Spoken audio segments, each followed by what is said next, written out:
The following program is the work of the broadcast students of the British Columbia Institute of Technology. BCIT Magazine features news stories from around the Lower Mainland which were produced over the last week. Responsibility for the content of the show rests completely with the students and their instructors.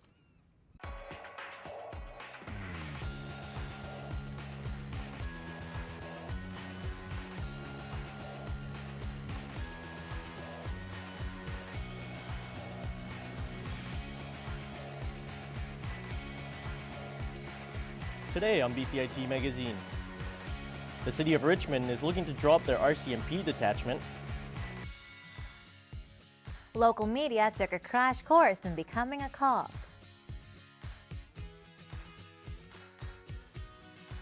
And one man uses recycling to help the homeless.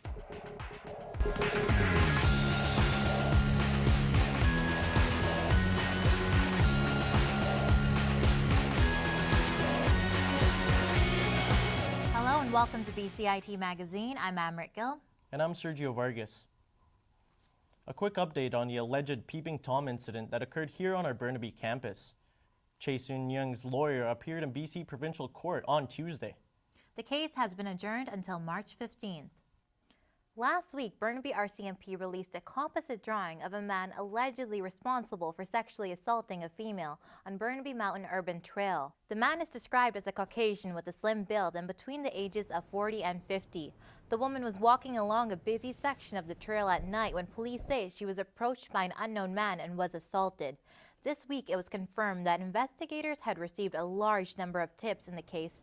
However, no arrests have been made. Corporal Daniela Panesar says it is a priority for Burnaby RCMP and all available resources, including specialized units, are being utilized. Our reporter Katie Youngblood joins us now to talk more about what the RCMP is saying about the assault. Now, Katie, has the RCMP said anything about any similarities to do with other assaults in the area? Police are saying they actually don't know if there's any similar instances that have happened in the past. However, they are going to do an investigation around the area to make sure that they can get a full idea of what happened and to see if there's any similarities. And Katie, you're there right now. Is the area around you seem unsafe to you at all? Well, we were actually surprised when we got to the scene.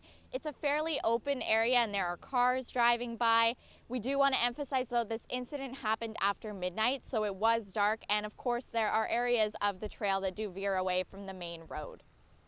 And what is the RCMP telling the public to do now? The RCMP is asking the public, if you do happen to come to this area, just to walk in groups, to walk in pairs, also just to keep your wits about you. They're also saying that if you have any information on the incident, to call Crime Stoppers. Back to you. Thank you, Katie. The Richmond RCMP has served their community for over 60 years. Now the city is asking residents if they want to switch to a municipal force. Lindsay Howe has the story. Police cruisers in Richmond may feature the RCMP logo now, but the city is looking for residents' input on whether or not to stay with the force.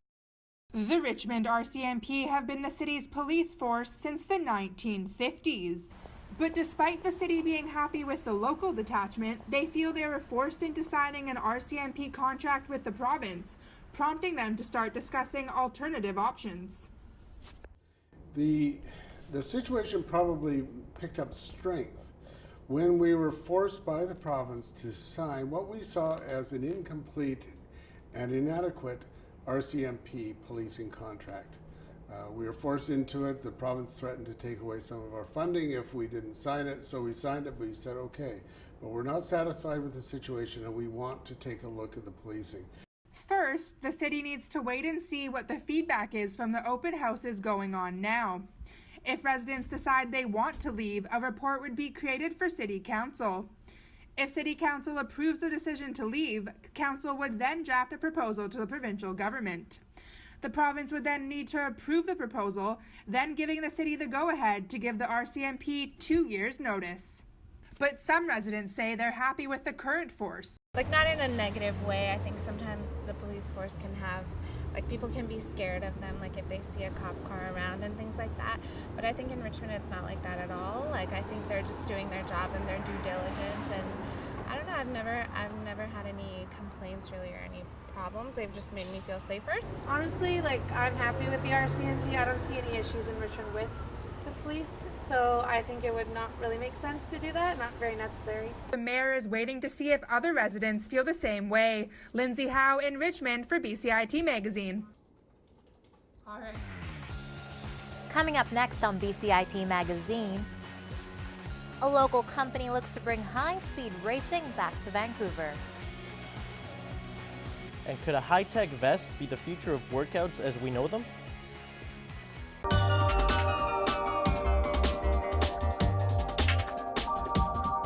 I chose BCIT because I know that all the programs are very hands-on. We have our own radio station. Like it's one of the best programs that I've ever heard of. I am starting a job on Monday, so confidence is high. Honestly, I didn't think it was going to be this fun.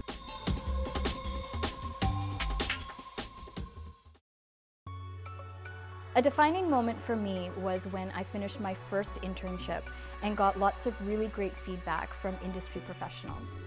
I would have never imagined I'd be walking into the floors of TSN and thinking, I'm not a student anymore, I'm here to work. I will be starting a job with an investigative news program in Toronto, and I'm really excited to see that grow into what will become, hopefully, my dream job. BCIT broadcast and online journalism, putting you to work. This past Monday, Coquitlam Port Coquitlam MP Ron McKinnon put forth a bill in the House of Commons called the Good Samaritan Drug Overdose Act.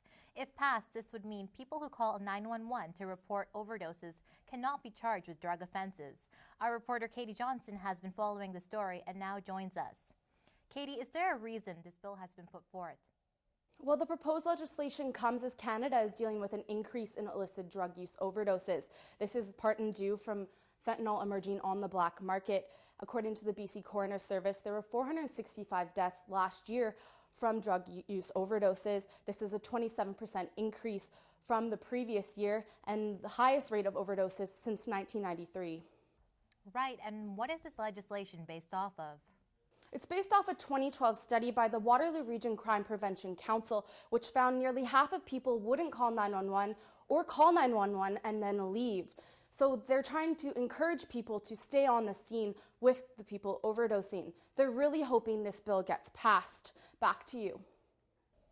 Thanks, Katie.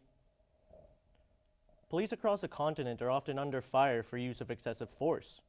To change this perception, the Vancouver Police hosted a media boot camp. My co-anchor Amrit Gill has this story. Call it a crash course in becoming a cop. Target face you, he's coming at you, you got 6 seconds. Police officers are used to taking on tough situations and battling at the front lines. Today, the VPD opened up their doors for a media boot camp to give reporters a chance to see what it's like being in their shoes. The objective of the boot camp to clarify misconceptions the police thinks the public has about officer use of force when they have to make those tough calls in the field. Okay, now what do we got? We discussed that theory to clear up the misconceptions of it. Awesome. The reporters turned cops for a day were put through various scenarios they had to try and combat. He's a good-looking guy, and he knows what he's doing. Back up, back up, back up, and I'm going to take you over this way. Perfect. And right about there. Okay, officers, you are on foot patrol in the Granville Mall. All right. Unfortunately, reporters don't really have a true understanding of what the police do. And that's not the fault of the reporters. That's our inability to share that experience with the reporters, show them what we get for training, why we react in a certain way on the road, and when a YouTube video comes out with one of our officers in a conflict-driven situation. YouTube videos like this one. Without providing that training to the media and that exposure through the media to the public, we can't expect people to truly understand what we do on a daily basis unless we can put them in our shoes. This here, down a hallway, in a shopping mall, schoolyard, put the red dot on, boom. By the end of the day, reporters were locked and loaded, ready to take aim with a new perspective. 1, 2, 3, and 4, 5. They're all here. If that camera career ends, I got a career for you, okay? All right, huh? Amrit Gill in Vancouver for BCIT Magazine.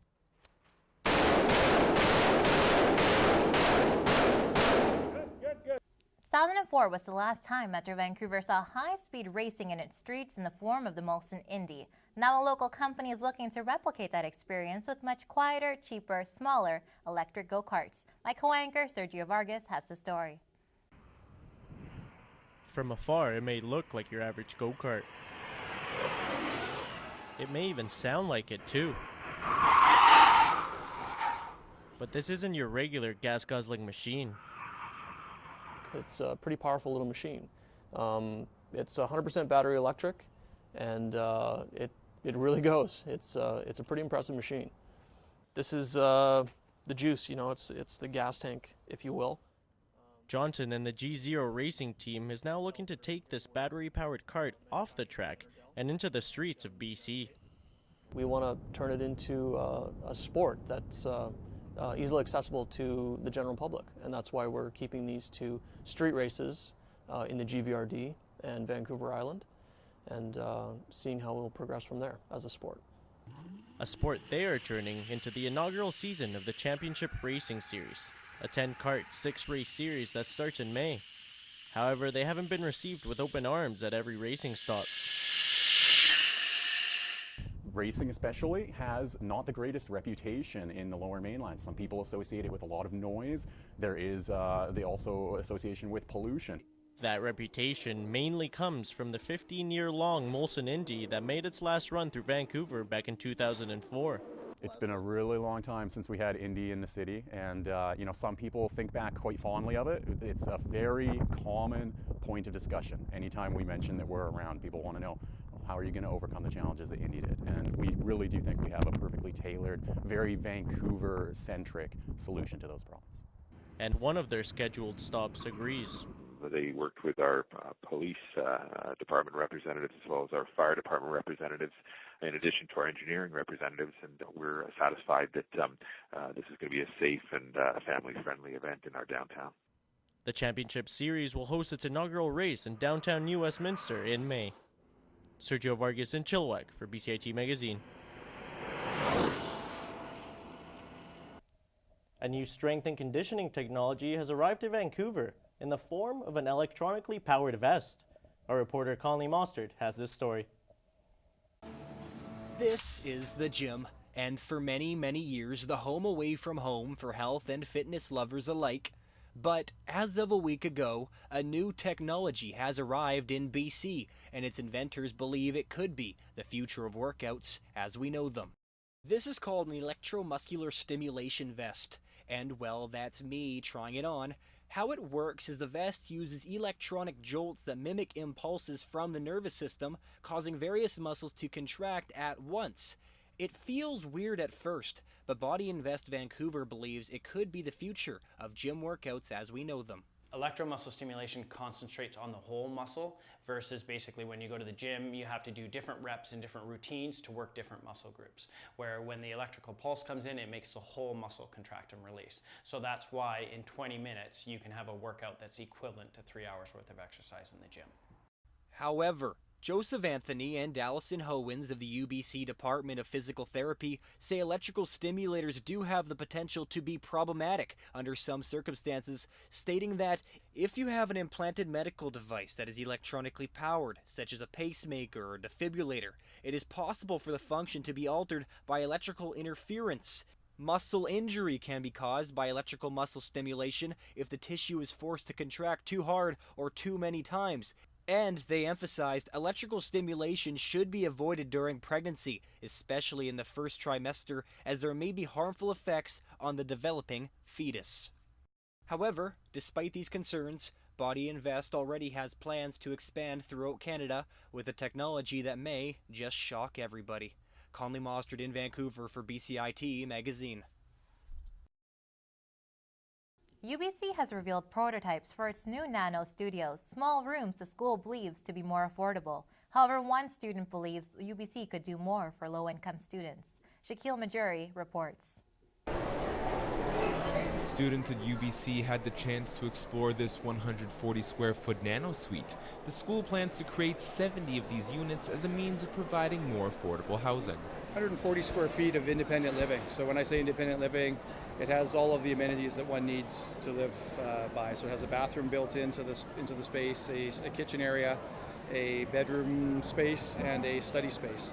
Many on campus seem impressed with the suite, but one in particular is far from thrilled. My main beef with it is not whether it's worth that $700 or not, is whether UBC believes that $700 per month for a space like that is affordable. Parr argues that the unit's close proximity on campus justifies its price tag, set between $675 and $695 per month. Students, it's a real challenge, as you're probably aware, to be a student and to be able to afford that. And so this is one way of providing a more affordable option for students. That, as I mentioned earlier, they'll save about $400 a month in accommodation. A project like that is well-intentioned, but it doesn't really address the core issues at hand, which is that UBC is not serving its students, as people who are, giving to the university all this money, but they're serving like customers. The Nano Studios are one of 5 new projects that UBC plans to roll out in 2019. Whether these 70 new studios will satisfy student need for affordable housing remains to be seen. Shaquille Majuri in Vancouver for BCIT Magazine.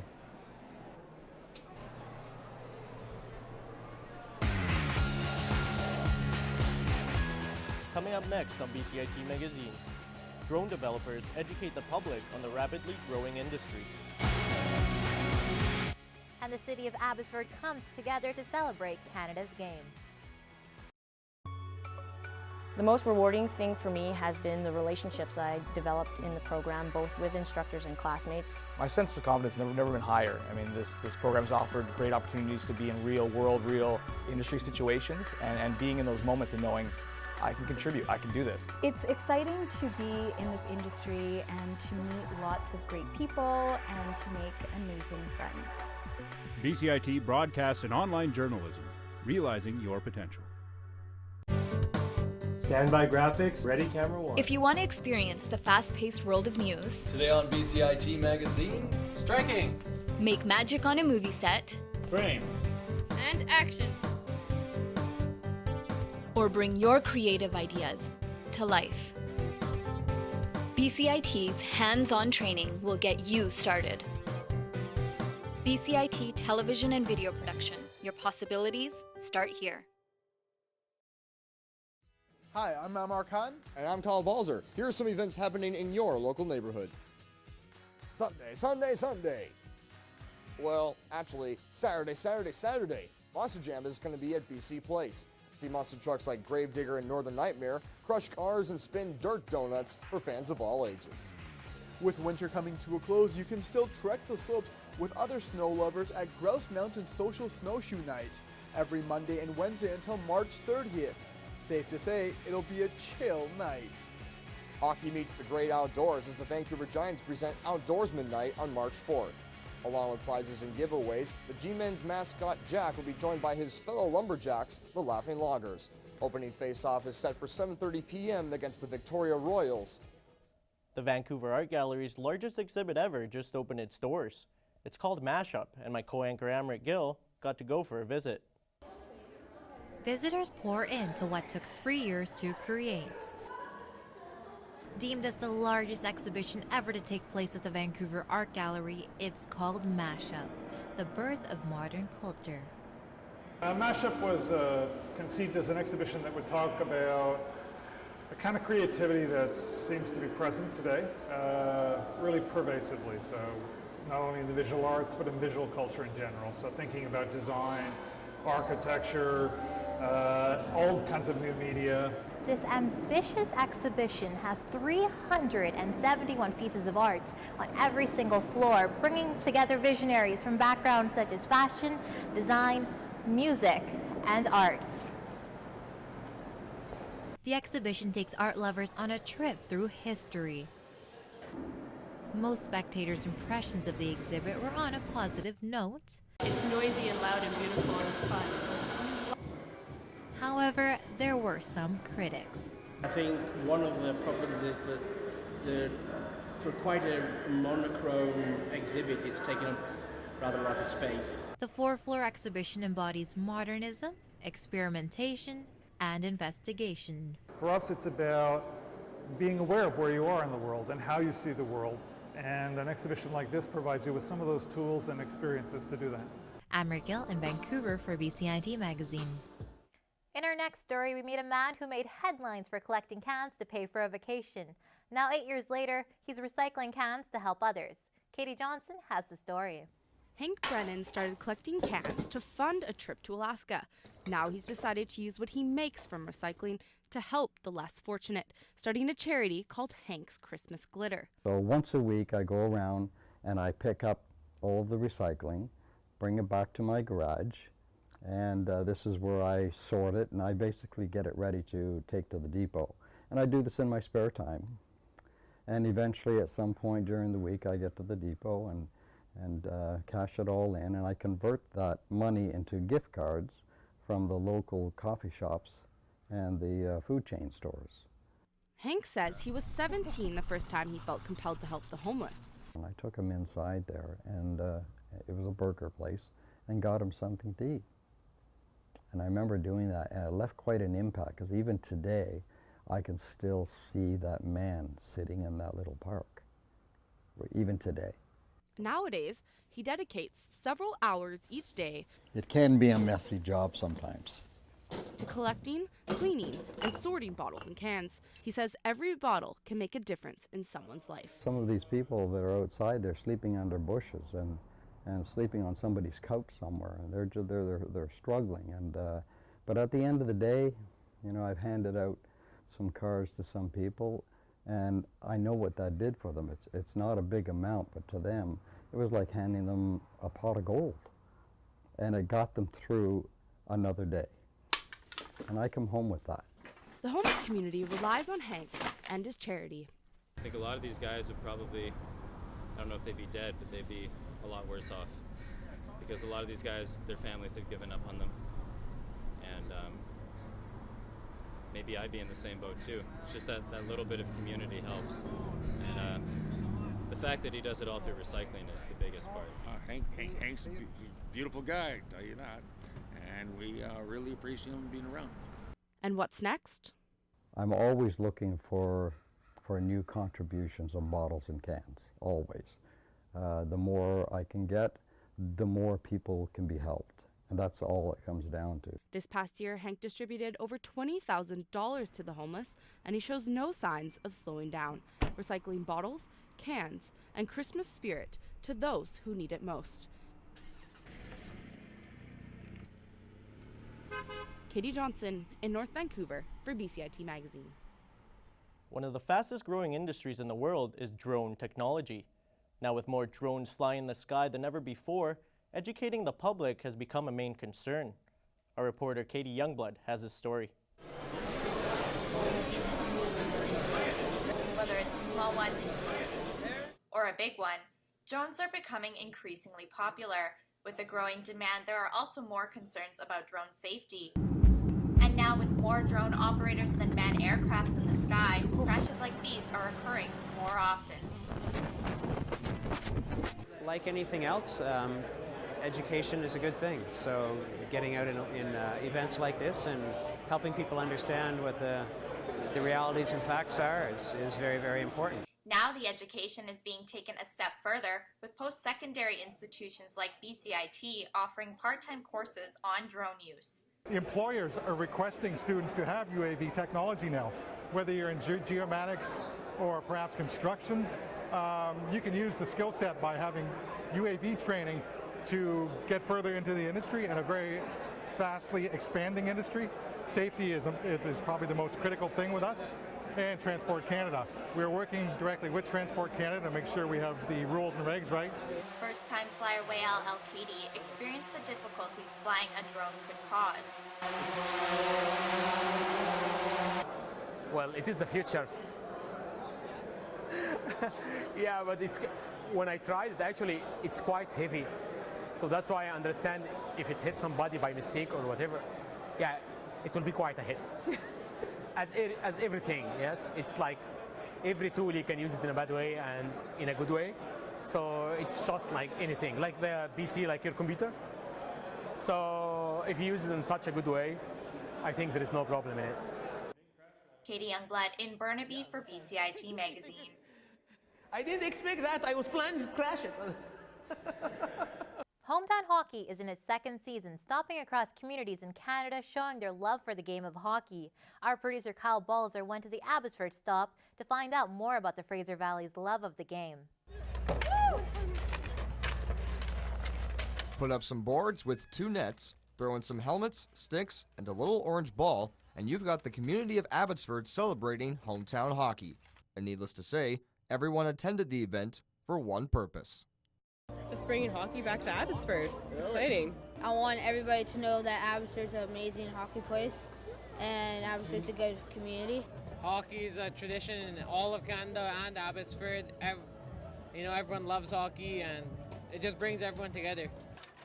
Abbotsford was the 18th stop on the Cross Canada Tour that welcomes all walks of life, especially families. I think it's just seeing the community kind of come together, those that are passionate about, fans about hockey, and all the different interactive activities they have here for kids, and just a good opportunity to celebrate hockey. Even a former NHL goaltender appreciates the annual event. I think it's a wonderful way to give back to the smaller communities, and of course what Scotiabank does for grassroots hockey. I wish I had this kind of thing as a kid growing up. You look at it out there and the people are having fun, the kids are having fun, brings the community together.